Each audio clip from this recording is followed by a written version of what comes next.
Mr. Speaker, this is my 18th budget speech and my 6th as a government minister. I will begin my speech by giving a synopsis of what has been achieved in the past year in relation to culture. As it is now known, when we entered into government, we found the mess that was concocted by the previous administration weeks before a general election in relation to the Gibraltar Culture and Heritage Agency. The replacements and reforms that we have undertaken has proved now for the past 3 years to be not only the right decision, but also a great success. The formation of the Gibraltar Cultural Services and having the Ministry for Culture running different events has gone a long way in promoting, enhancing, and developing our local culture to the rest of the world. In conjunction with the Gibraltar Tourist Board, the Gibraltar Literary Festival was organized as part of the events-led tourism initiative. This event, now in its 5th year, has proved to be one that has given Gibraltar the academic as well as cultural profile comparable to any literary festival held in the UK or elsewhere. In fact, we have given the GLF our own local flavour. It has brought to our shores many intellectuals, writers, commentators, and others, giving the GFL a unique prestige. The annual drama festival held in March 2017 was the biggest to date, with 17 entries, a whole week of theatre.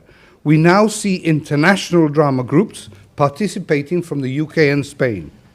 GCS have started work on a major retrospective exhibition for January 2018 that will celebrate fashion design in Gibraltar.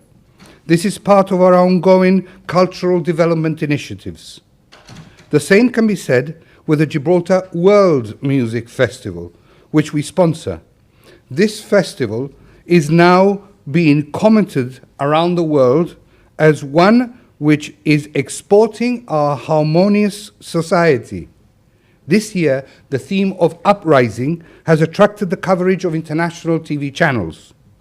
Convivencia was the motto this year, and workshops and seminars were held in our university that analyzed how religious and cultural diversity and how religious differences can live in a small society such as ours. The Gibraltar Berlin Art Residency project has taken place for the 2nd year. In July this year, we will see Shane Darmedo, a local artist, taking up an art residency in Berlin, and a Berlin artist doing a residency in Gibraltar. This initiative is proving to be very successful in exporting our artistic talents. We financially support the participation of local artists in competitions abroad, such as the Royal Academy of Art Summer Exhibition and others.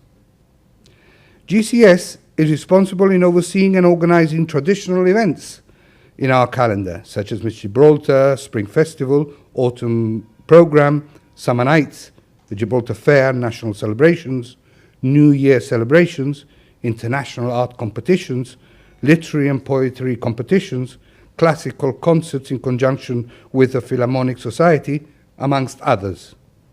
In May this year, Shakespeare was back in town. As part of the Spring Festival, Hamlet was performed, and a number of workshops for schools' children were held. These workshops were carried out by the Young Shakespeare Company, which were especially flown over from the UK. The GCS will also be heavily involved in the opening and closing ceremony for our Island Games in 2019.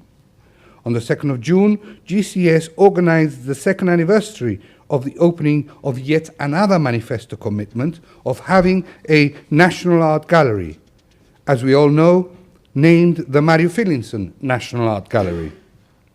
Apart from developing, promoting and supporting cultural events, GCS also do facility management. They not only run the Incest Hall, Macintosh Hall, Retreat Centre, the Central Hall, the Gibraltar Exhibition of Modern Art, Fine Arts, and the Gustavo Vacarisas, they also now help many groups and associations with the maintenance of their premises. When we came into government, we realized the premises, which the government was the landlord, were not being maintained. And this resulted in one of the tenants making a claim for damages due to water ingress. Now we have a program of maintenance which identifies problems in premises, and GCS will deal with these issues soon so that tenants and groups and associations can continue with their good work. They have repaired and fixed things like the roof of South Barracks recreational rooms to avoid further water ingress, repairs to lighting, guttering, facade, and installation of handrails to the South District Senior Citizens Social Club, repairs to caving in of the floors at the Gibraltar Down Syndrome Support Groups unit at the retrenchment block, repairs to roof and guttering of 35 Town Range and 72 Prince Edward's Road, and many more. This we do because we value the work that all these groups do for our society. The Mac Hall Library has gone through a massive transformation in 2014. And I'm glad to say that the Honourable Roy Clinton visited the library recently and found out how extensive improvements that the library has gone through. Pity he didn't mention it in his address. New books are constantly being purchased and CCTV cameras installed in the children's area, fiction section, main reception, and reference rooms.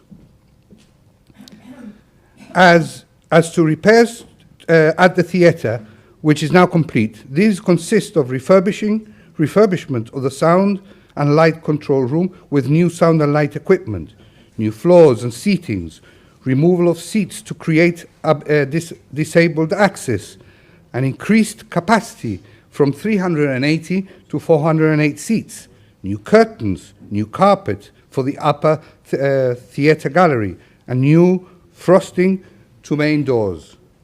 LED lights replaced for courtyard area, extra furniture bought, new doors, new ticket office built for public use and hire, landscape posters displayed, and many more improvements, which has made the hall a place which we can all be proud of. I see the Honourable Member there is giggling underneath, but these are actual improvements from since 2011, since we came into government, because they had it totally neglected. The same can be said with many improvements at the Fine Arts Gallery, the Gustavo Vacarisa Gallery, the Central Hall, and the Incest Hall. I'd like to say at this point, Mr. Speaker, that GCS is also heavily involved in making sure that child protection for all cultural groups is a priority. They are working hard that every group that is a cultural group and have to register with GCS, that they have a program for child protection. The Ministry of Culture is has also been heavily involved in organizing events such as a jazz festival, winter party in town, darts trophy, pool and snooker tournaments. The Ministry of Culture is and has been leading on the organization of the Gibraltar Calling. We have been working for the past 2 years to be able to partner with the biggest brand in the world and the most important music TV channel, that of MTV, to be able to deliver a music festival that will be shown around the world. Our GMF was one which was very successful and attracted our locals as well as tourists to our shores. I would like to take this opportunity to thank those who were involved with the GMF and having helped us produce the biggest event in our social calendar and I hope that they will continue involved in the Gibraltar calling. It is obvious that the vision that we had as a manifesto commitment is now reaping the benefits.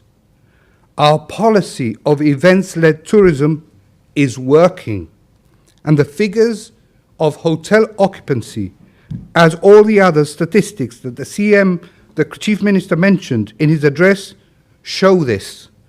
We now have moved this event to the international arena, and the representatives of MTV, who were very impressed at our product, have teamed up with my ministry to create an event which will be beamed live to more than 30 countries.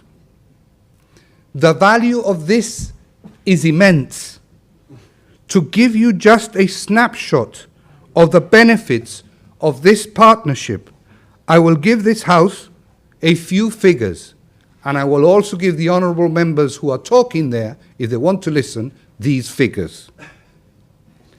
The following figures are only conservative estimates in relation to the media value that partnering with MTV will mean.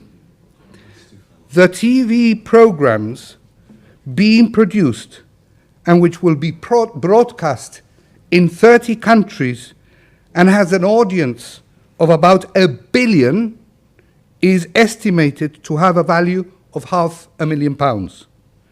The 1,500 minimum 30-second broadcast advertising spots is estimated to be 150,000. 20-plus media posts with a reach of 3 million plus, and one of its Twitter account having the following of 15 million plus people is estimated at another £150,000. Press coverage via MTV will reach upwards of 1 million in media value. Minimum total forecast of the media value is therefore at 1.7 million. All the above does not include the events and tourism marketing we do ourselves at our own websites. MTV is without doubt one of the biggest brands in the world. Gibraltar can benefit from the brand association to project its forward-looking position in the world. When talking to MTV's director and producer of the Gibraltar Calling, when they visited Gibraltar last week, they mentioned the fact that they wish to do filming of programs for their channel here. Since Gibraltar has not only a lot to offer in cultural and social events, but also because of our unique surroundings and geographical position. Now that this event is being filmed, Gibraltar will have a lasting legacy from the festival. Multiple high-quality media assets will be generated, which will be used by other government agencies to promote Gibraltar, in particular as a music and cultural destination. Gibraltar has been able to leverage MTV's relationship with artists to attract top talent on excellent commercial terms. Within the festival industry, the current lineup is being seen as of a very high standard, some of whom have performed in Glastonbury Festival last week. Jeremy Corbyn. We can invite him as well to give us a speech. I'd rather have you as the socialist giving you a speech. One important aspect of the value of this event is the fact that many of the tickets sold to date for the Gibraltar Calling are from people who intend to come to Gibraltar for the event. We expect to sell much more than what we did last year, but taking the same figures of last year's GMF, in which we had over 2,500 people from abroad coming means that the economy in general, benefits to the region of 500,000. Therefore, taking together only the estimate media and visit value of the event to our economy can easily be said to be in the region of 2.2 million. These are obviously very conservative estimates and do not include the cultural, social, and other benefits to our community. At this stage, I'd like to just go off script and tell the honourable member about tourism that we are not in a destination for the bucket and spade brigade. We are a destination where we attract people to events. And this has been working now since we started doing events-led tourism. And the honourable member must recognise that all the events that we do attract many, many tourists to Gibraltar. Mr. Speaker, I now move on to GAMPA. And in the 2011 manifesto, we committed to 3 main things that we believe to be great benefits to our society. These are learning an instrument, having a youth orchestra, and the setting up of an academy for performing arts. I am delighted to say that the academy, called the Gibraltar Academy for Music and Performing Arts, referred to as GAMPA, was set up in September 2015 at 63 Flat Bastion Magazine, Flat Bastion Road. For this, I would like to take this opportunity to publicly thank Mr. Freddy Gomez for having cleaned up, looked after, and maintained Flat Bastion magazines for many years. He did this voluntarily, without any help from the government at the time. After he had been using the premises for years, he handed it back to government, and he was thrilled that his hard work is now used for the community in the form of the academy. Since its setup, it has been a great success, so much so that it has already outgrown these premises, and GAMPA is currently outsourcing spaces in South Barrack Road recreational rooms, as well as the drama studio and music room in Bayside Comprehensive. We are looking at alternative premises where we can house all students in the same venue and hold all classes in a centralized place. When GAMPA initiated the Learn an Instrument campaign, one of the commitments in our manifesto, they realized that many children did not know the variety of instruments there are. Therefore, they offered a total of 32 places for middle school children to learn instruments such as brass, flute, saxophone, and clarinet. This promotion has been extremely positive. GAMPA has developed the Infant Music Club, where children from as young as 4 years old can start learning an instrument and become interested in music.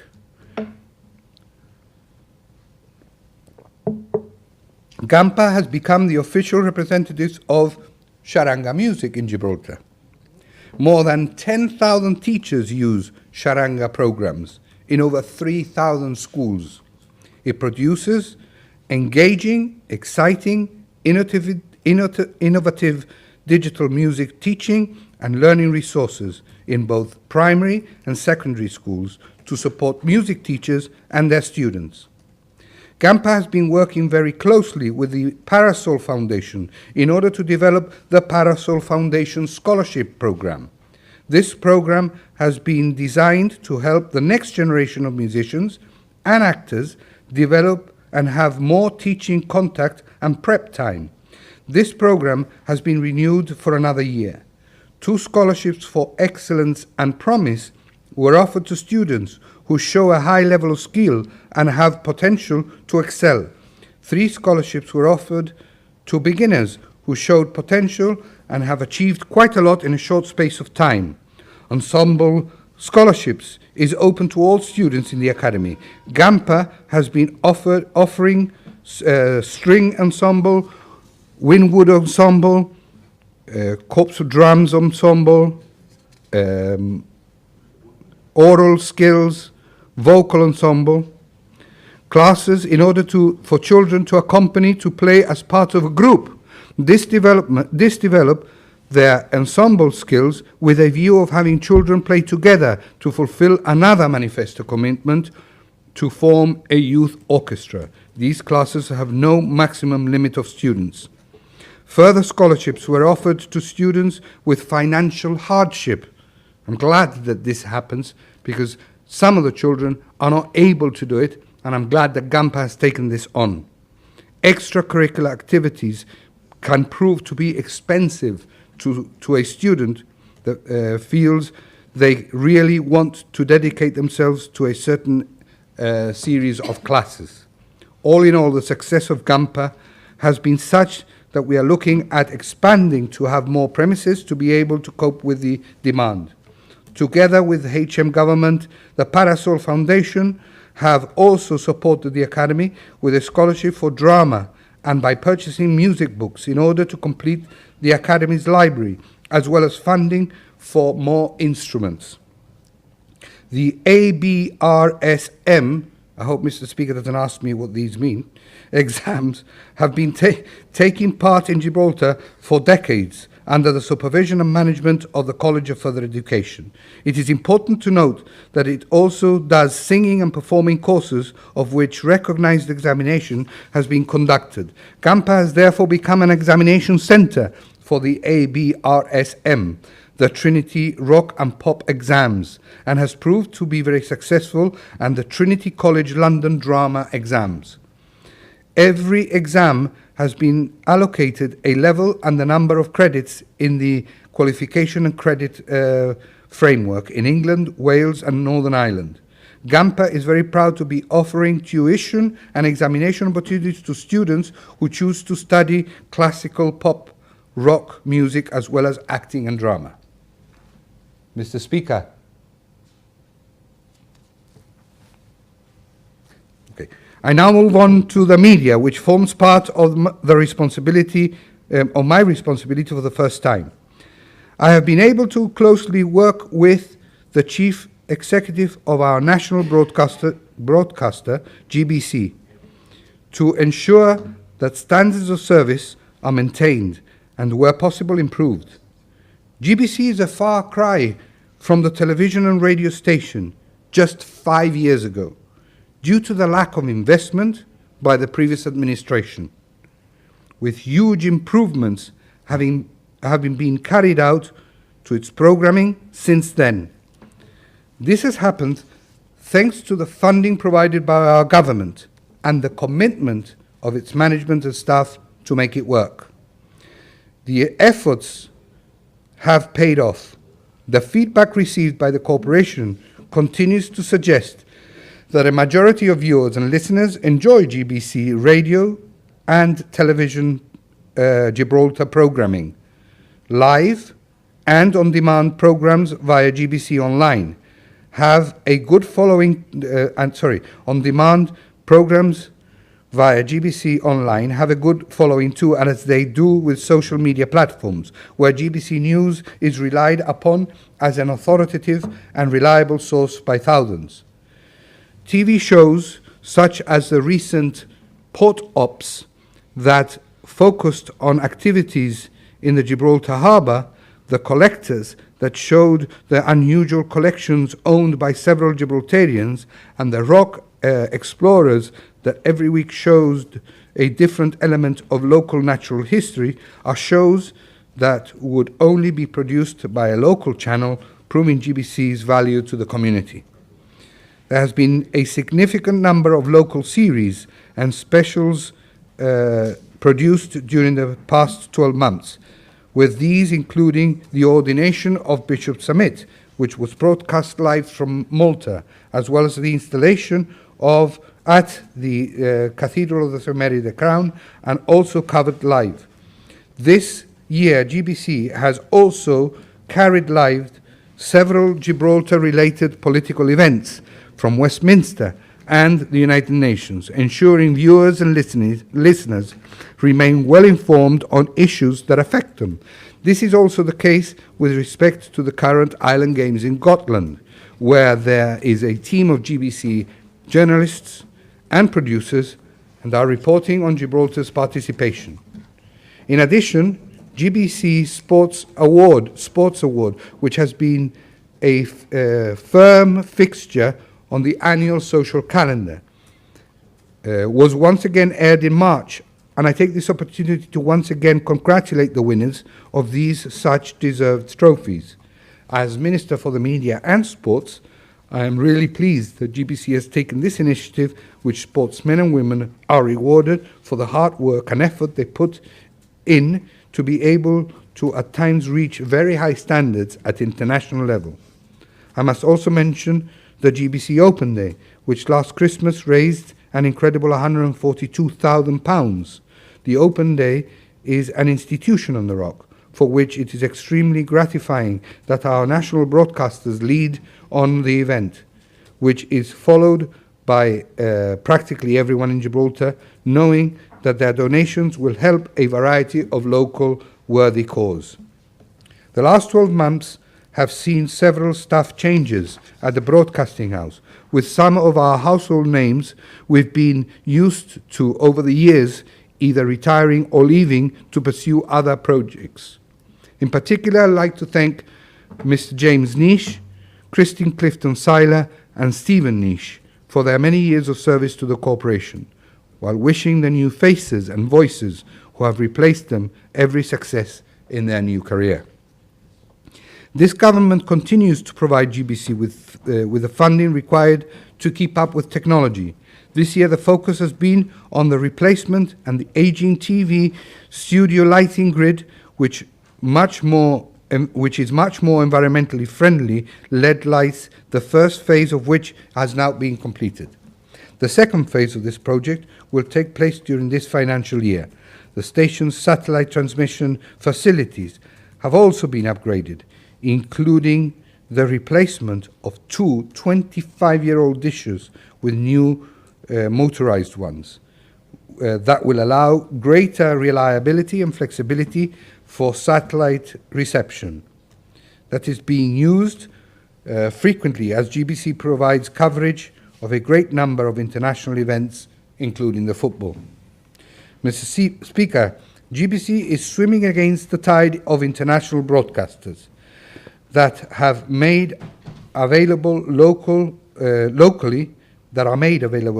by cable operators, which is not easy, but proves its worth by providing well-produced local content and quality imported programs. However, it does so from a building that is far from ideal and which, in all honesty, has seen its better days.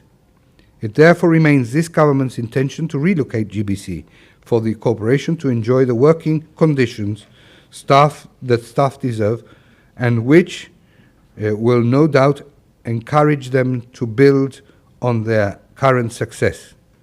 As happens in all areas, there is always room for improvements too. I therefore must pay tribute to the around 80 staff employed by GBC who are at all levels ensuring that Gibraltar has a successful public service broadcaster with high editorial standards, who give of their free time to ensure that things like Open Day,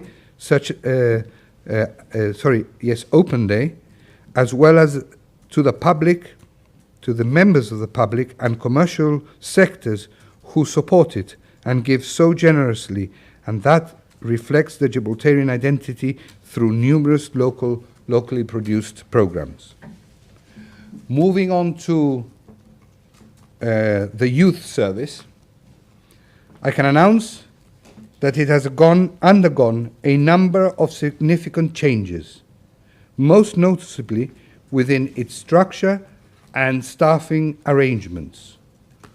All the administration that was working from Montague Bastion Youth Centre has now been transferred to the City Hall. This has meant that the supporting role to the service has increased, since they can now double up with officers based at the main office of the Ministry for Culture. The qualified element of the youth and community workers can now work from the youth centre and can dedicate their time to direct contact with young people. The complement now of the youth service consists of a principal youth and community worker, 2 seniors, and 5 JNC qualified, I'd call them YCWs, which is youth and community workers. It's great to have seen that 2 of these YCWs have gained their qualifications locally via courses accredited by the Montfort University in Leicester. One further change implemented by our government recently is that of regularizing employment status for all youth support workers. These workers, who are complementary to the work of the YCWs, are no longer on a supply basis, but on a contract that gives them continuity. So much what the Honourable Member Mr. Llamas said. They are also being trained in order to raise the standard of work done to achieve best practice. Since the new dawn of 2011, we have been keen for the youth service to encourage volunteers to help deliver youth work. This House will recall that volunteers were done away with by the previous government, and we believe that volunteers in the past contributed many positive things to the service. Therefore, the youth service has introduced to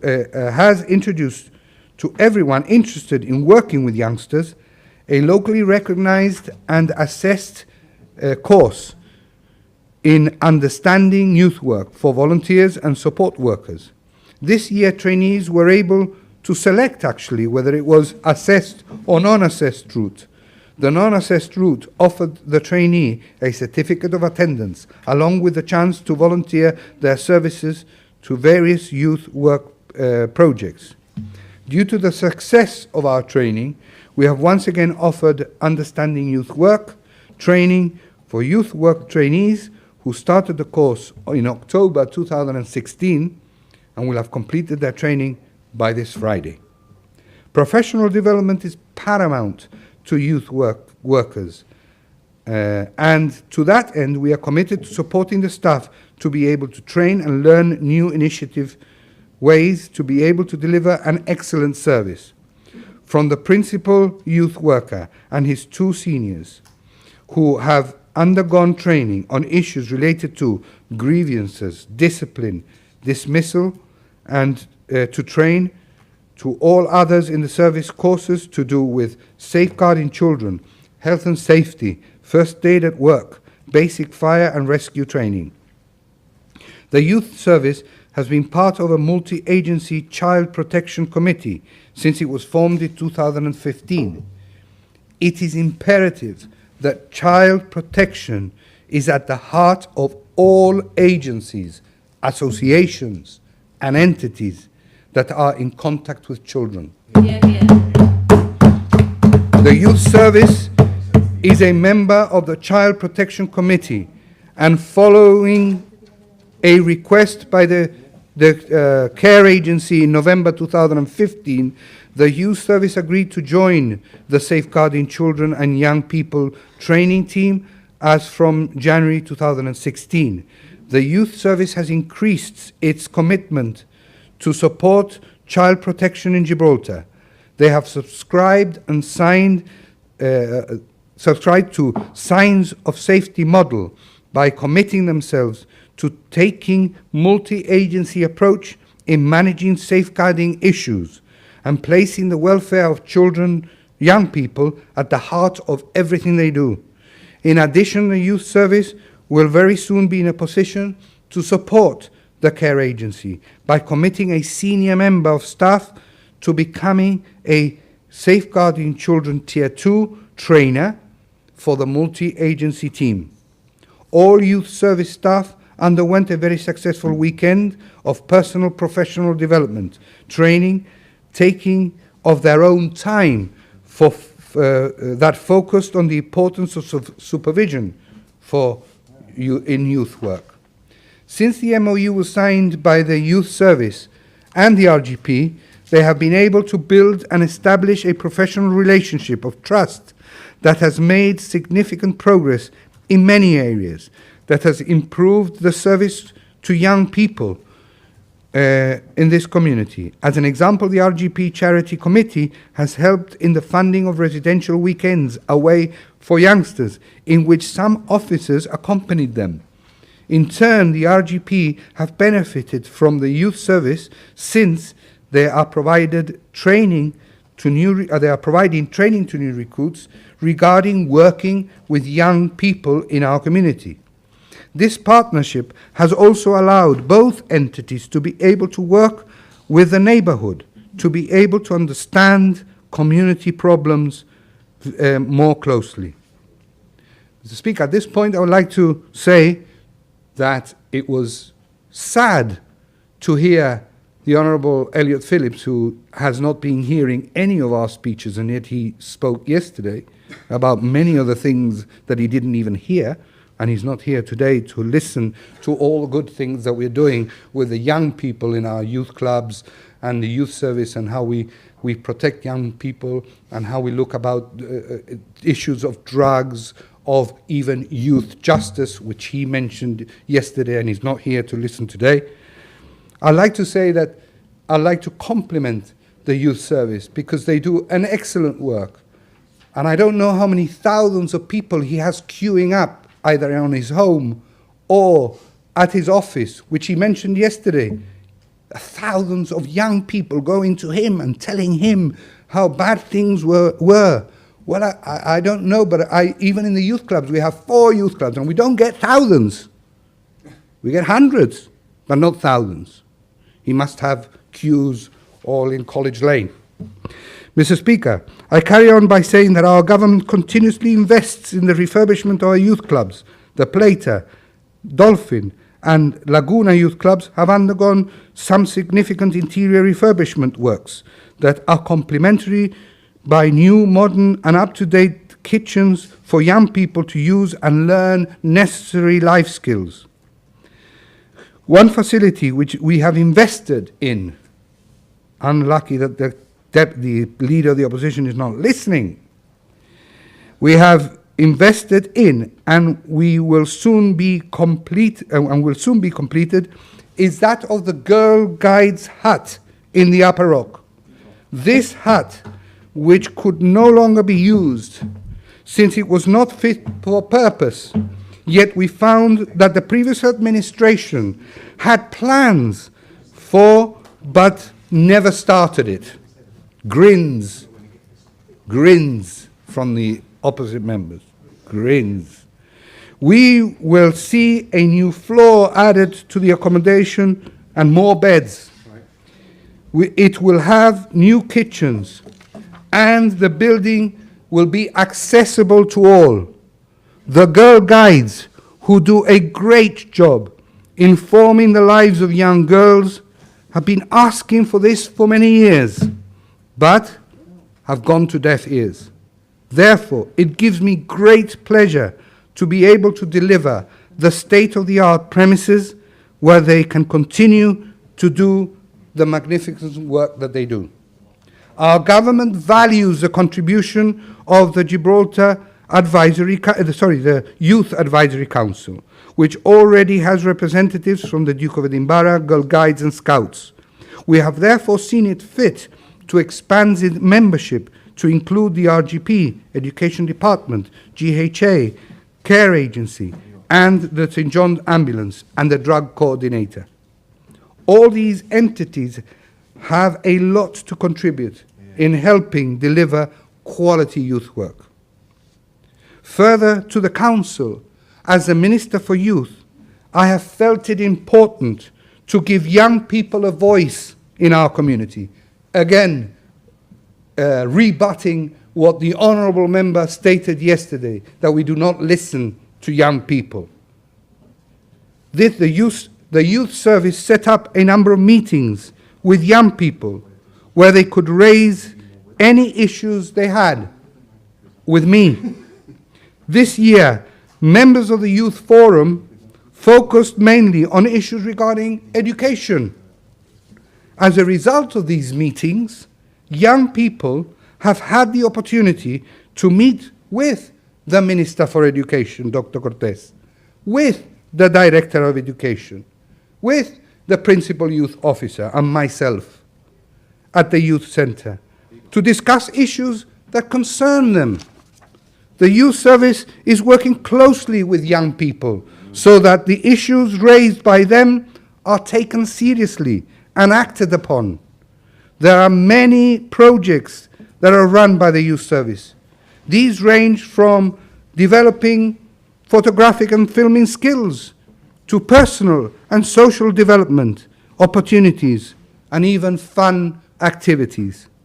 The Luz Foundation project has allowed youngsters to attend residential weekends where they experience activities which deal with environmental issues, issues of citizenship, personal, social, and health education, and challenge them to take life decisions to be able to be responsible citizens. Mental health is an issue which concerns young people, and to this end, not only have the Youth Service engaged in helping fundraise, for example, with Clubhouse, but they are also in discussion with the GHA officials on how mental health service for children and young people could be set up. Drugs, cyberbullying, and youth justice are also issues that the Youth Service participates in forums to advise government. I will not go through all the projects that the Youth Service has been providing the youngsters with throughout the year, since these are too numerous to mention. But one that sticks out was the winning of the first prize for the youth section in this year's cavalcade. A lot of hard work took place, and I would like to congratulate them on this achievement. Mr. Speaker, the Youth Service takes the youth seriously. They work hard, and again, I must say, the 5-minute speech that the Honourable gentleman, Mr. Elliot Phillips, who came for 5 minutes, spoke for 5 minutes, and left, was absolutely saddening, to be nice to him, because he has not recognized the hard work, the increase, and all the things that I have said. He would have listened to it today, and he would have learned something from what all the Youth Service is doing. I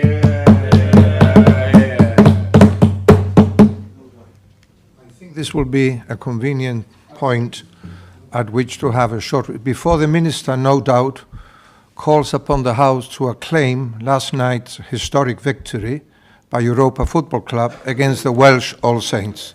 So we will have a recess of 15 minutes. Honourable Stephen Linares. Thank you, Mr. Speaker.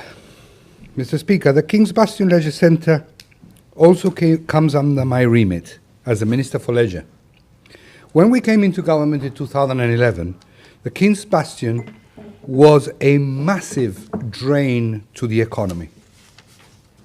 It was costing, and I hope people take note of this because it's interesting, as well as sad as well, due to the economic drain. It was costing 2.6 million per annum and a mere 60,000 in revenue.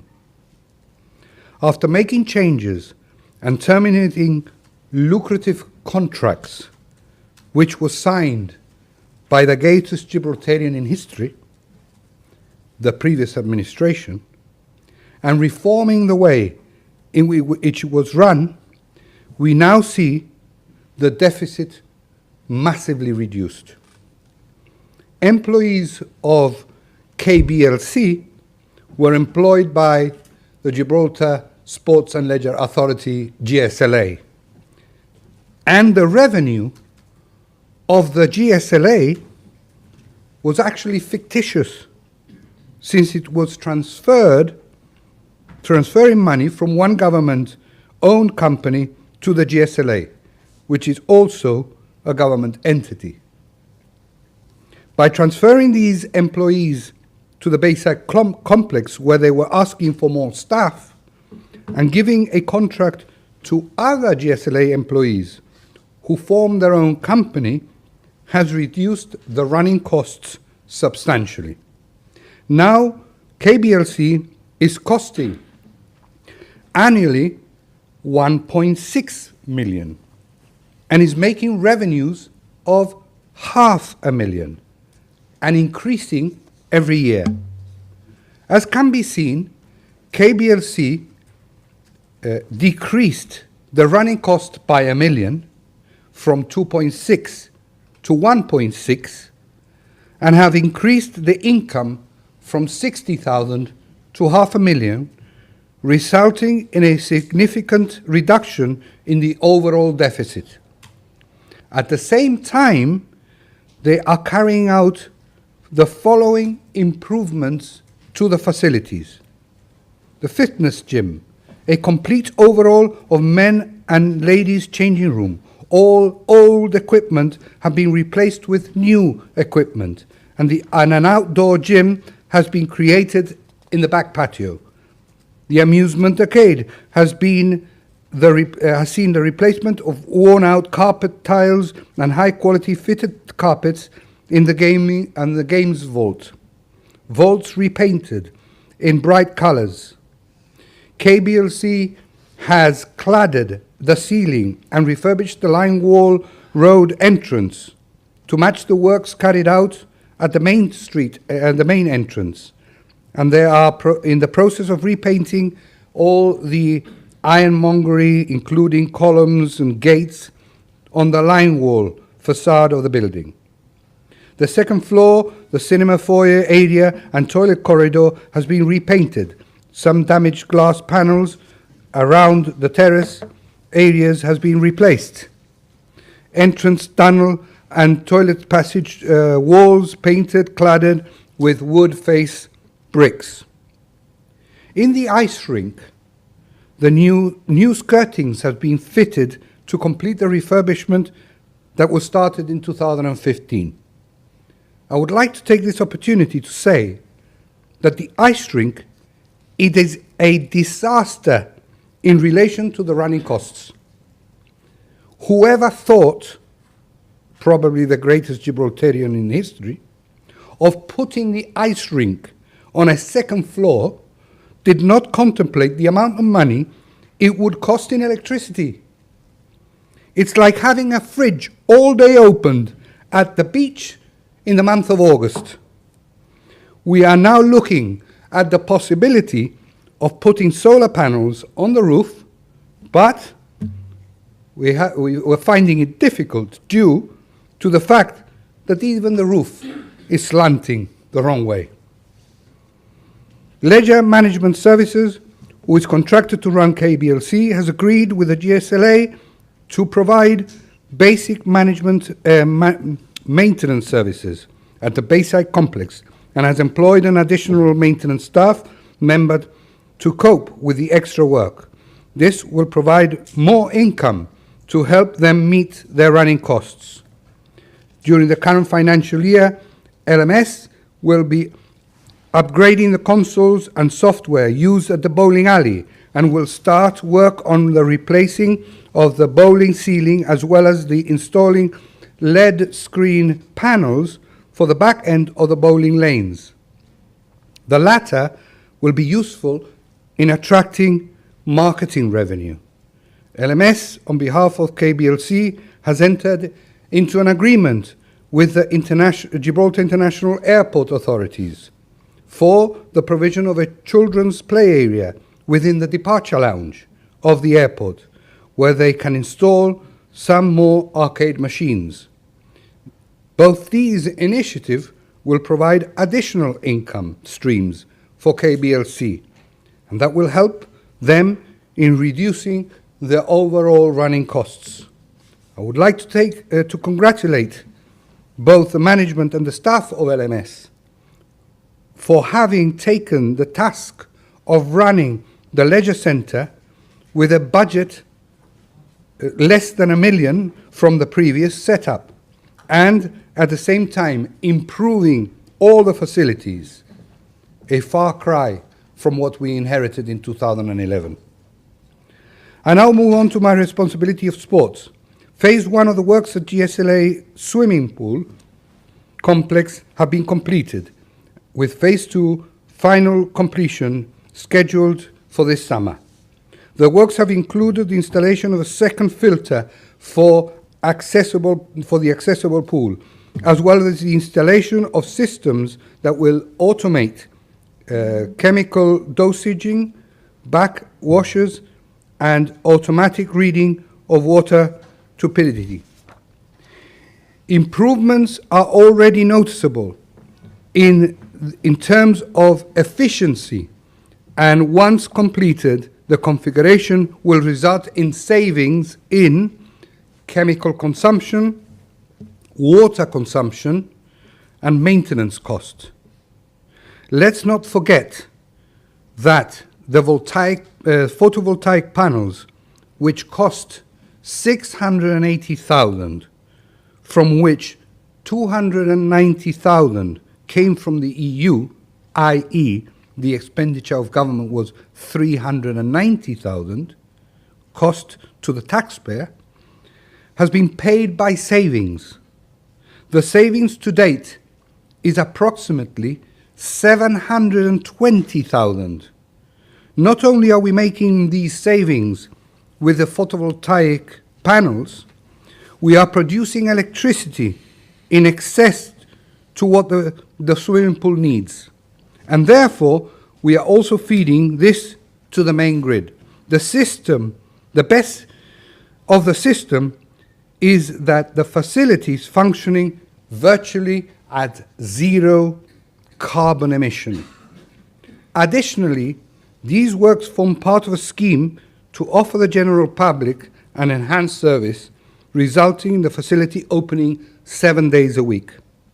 Improvements are scheduled to take place in many areas in the Bayside complex.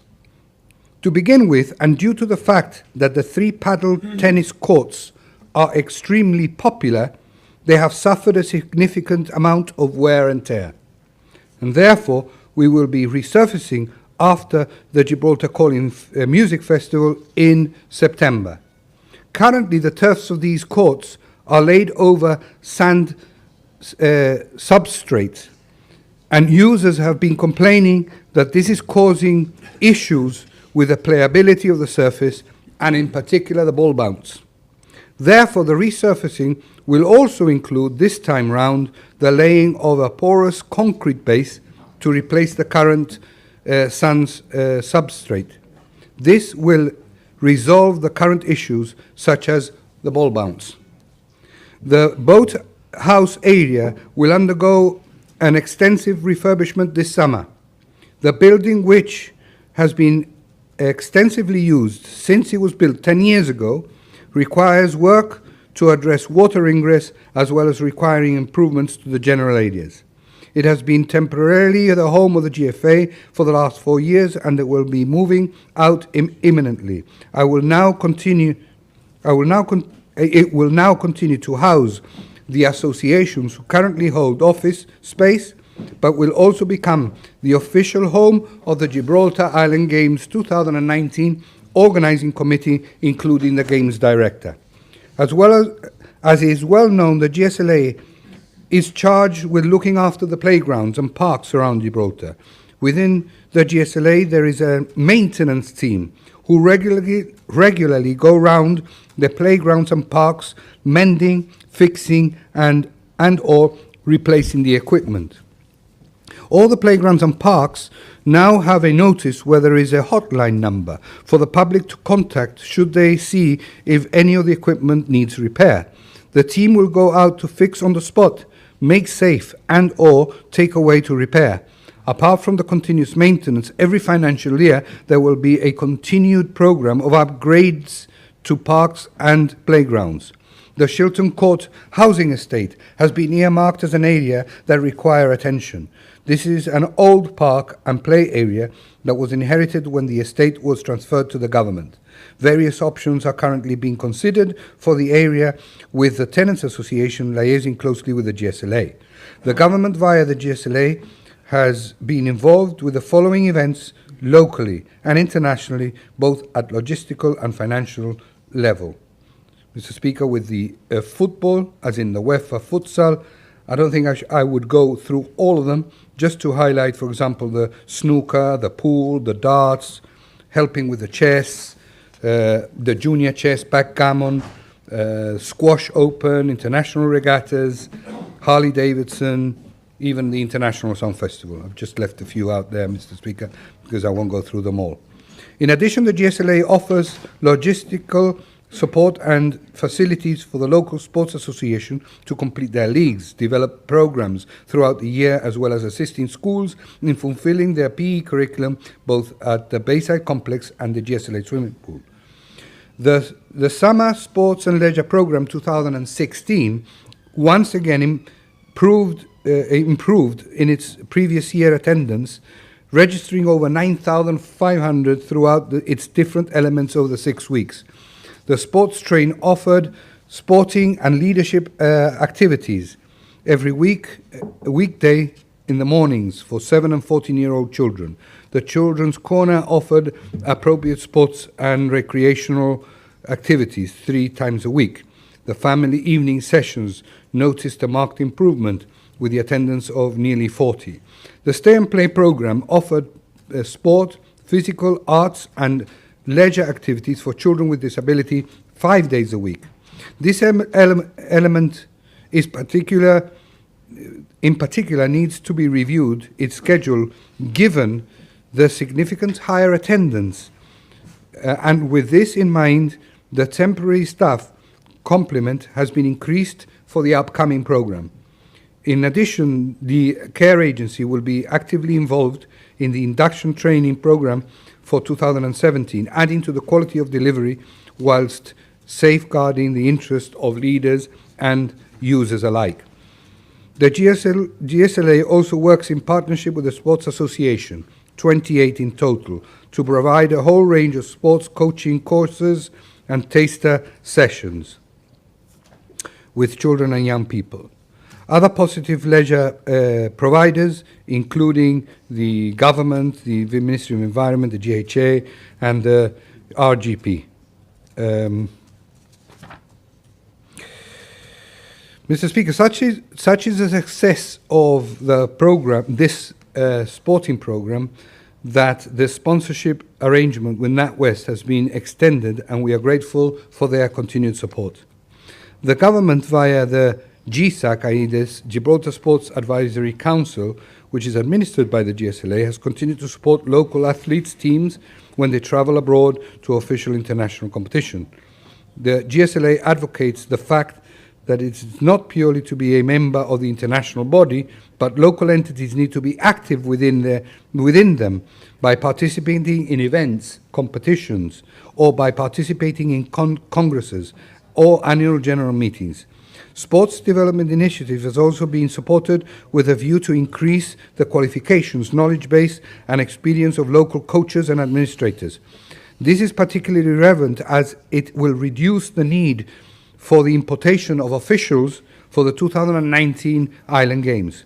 Part of the legacy element of the Games is not just the physical infrastructure, but the knowledge base and experience gained in the lead up to and during the Games, that will improve the chances of Gibraltar being represented internationally as umpires and officials. And I'd like to, at this stage, congratulate Nathan Stagno for having obtained his MBE for being one of the best referees, umpires of hockey. This will increase the pool of qualified sportsmen and women, will raise Gibraltar's profile even higher as a host location for international events. In addition, some individuals who represented cases for financial support under the elite athlete category has been supported. Applications were considered by the relevant subcommittee on a case-by-case basis. The review of the guidelines, and I think this part is important for the sporting fraternity. The review of the guidelines for registering for sporting associations has been completed, with these becoming criteria. Registered sports associations, leisure providers and commercial entities have been informed of the new requirements if is not that the review requirement, and if it is not met, will result in allocations and or funding being withdrawn. The main point to note with regards to the training with all coaches and leisure providers having to attend relevant safeguarding children and young people workshops, the nomination of a welfare officers within registered governing bodies, the submission of up-to-date child protection policy, and proof of the RGP vetting and relevant documentation from the country of origin. The GSLA will assist all those concerned with the training and support, and whilst there will be a transitional period whilst training is arranged and undertaken in the short term, the criteria will be stringently enforced in the future. Child protection is therefore a must from now on. The preparation of the 2019 Island Games are well on the way. The organising committee, led by Linda Alvarez, is making significant progress in key issues such as accommodation, travel logistics, and sport-specific requirements. There is a regular contact with those associations involved in the Games and with the key stakeholders like the RGP, GHA, Technical Service, to name but a few. Several members of the organising committee are now in Gotland, where Gibraltar will host an information, in fact it's this evening, an information evening for all of the other member islands to provide an update. In addition, meetings have also been scheduled with the International Island Games Association Executive Committee, and several reps will also address the annual general meeting, which they did last night, held as part of the Games in Gotland. Mr. Speaker, I was only in Gotland for hours, but in the opening ceremony and all the receptions, you could see the buzz of people wanting again to come to the Island Games of Gibraltar, which I think is brilliant because of the way that all the organising committee were all dressed with the 19 and Gibraltar, and everybody were asking questions on when it is and all that. So I'm really pleased that it's going really well. The government announced, Mr. Speaker, the government announced on the 18th of April that an agreement had been reached with the Gibraltar Football Association, GFA, on the constitution of a UEFA Category 4 National Football Stadium in Gibraltar. As is well known publicly, that the GFA initially had objections to the Victoria Stadium as the venue for the new stadium. Gibraltar, the government has been assisting the GFA with a view to identify an alternative site for the construction of a stadium in Gibraltar. On the 20th of March 2017, the GFA wrote to the government informing that all sites had been considered, in particular Europa Point and Lathbury Parade, and that had said that they had turned out to be unviable for a number of reasons.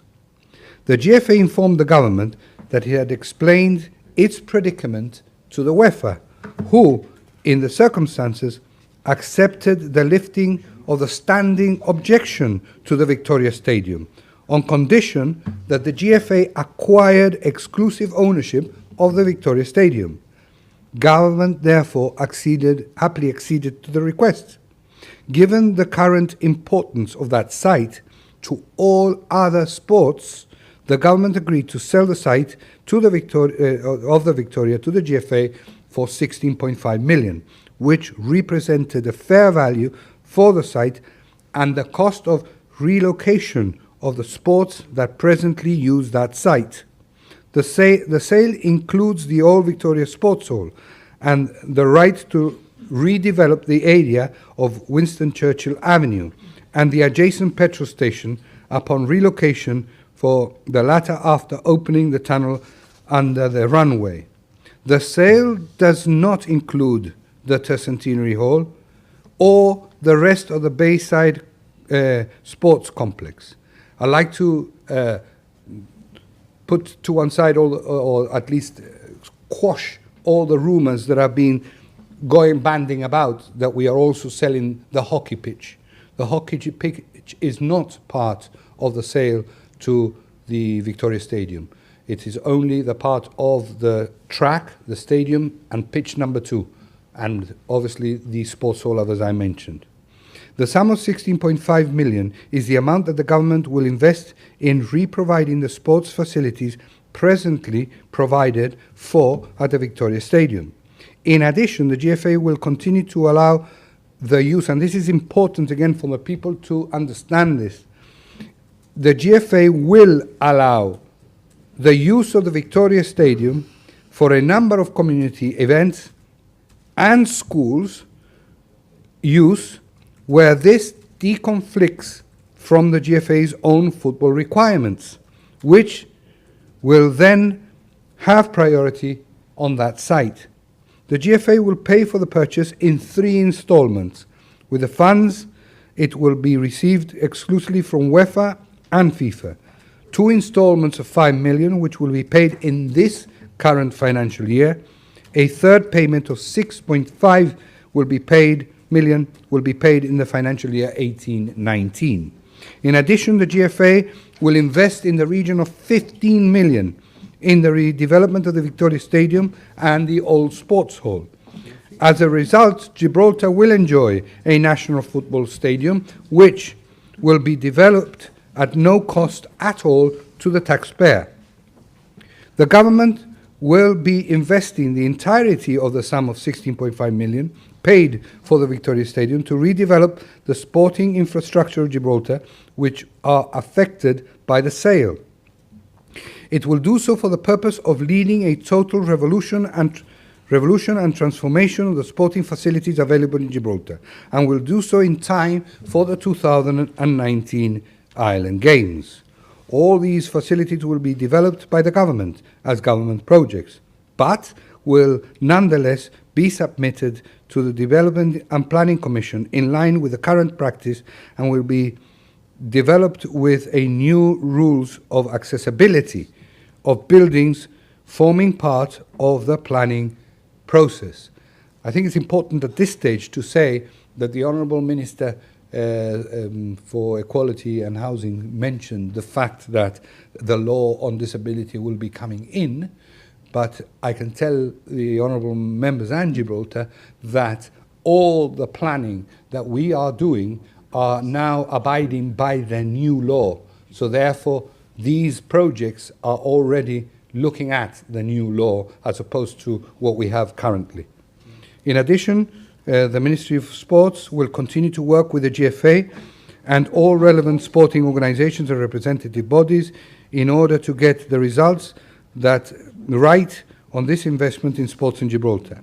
In relation to the question of re-providing and reciting sports facilities, we will be developing the site of Lathbury, where there will be an 800-seater, 400-metre, 8-lane track.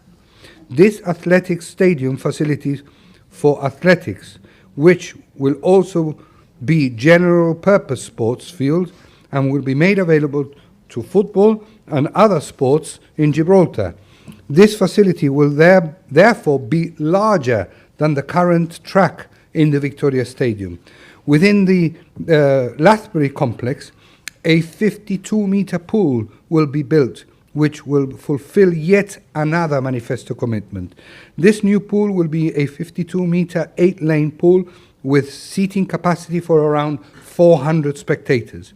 The Gibraltar Amateur Swimming Association is assisting the government to ensure that this new pool facility complies with all international requirements. A full-size football ground, which can double up as a training pitches, especially for children, will be provided.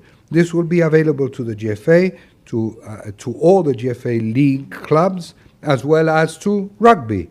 This facility will include a communication center, a boardroom, a press area, lecture room, an infirmary, and coaching and anti-doping rooms.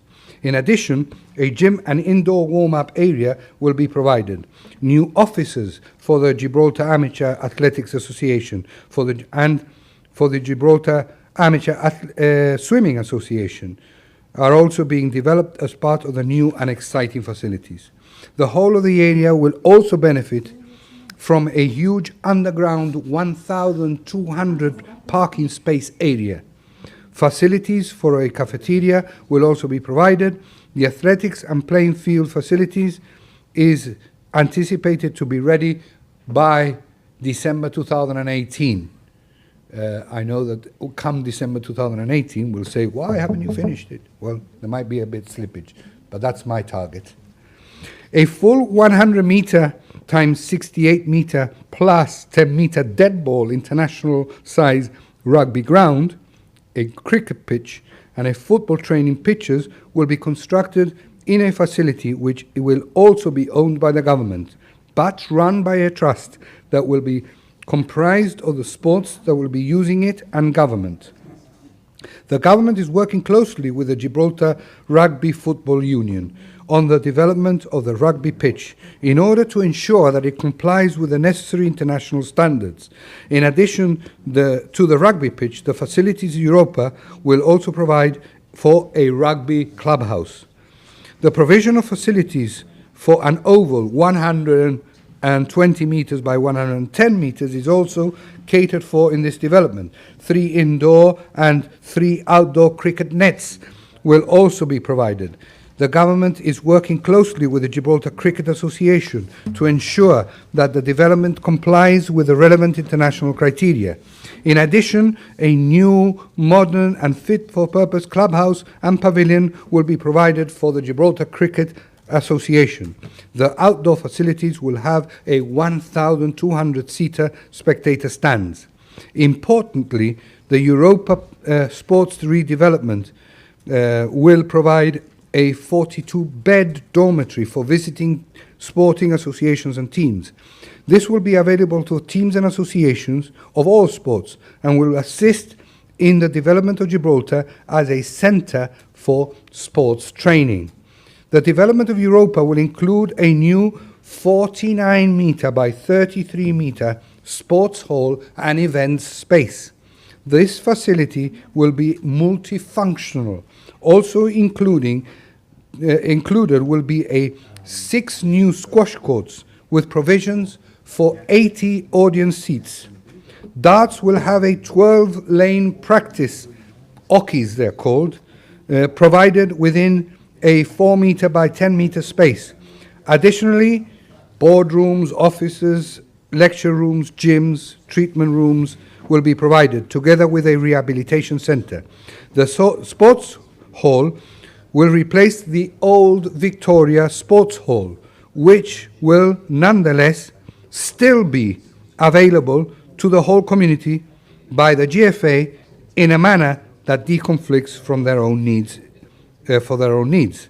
The Europa Sports Hall will provide for futsal, basketball, netball, volleyball, and badminton, as well as for other indoor sports. None of the developments at Europa impinge on the existing playing facilities for children or the heritage assets in the area. The government's plans also provide for the construction of a much-needed new facility for the Special Olympics Gibraltar. The development will also be in the Europa area. The facility will be attached to a further new community sports hall and gymnasium with treatment and changing facilities, as well as a bar, restaurant and kitchen. The technical designs in respect of the new Special Olympics facility will be the following: a sports hall, gym, male and female change room, treatment room, office, bar, restaurant and kitchen.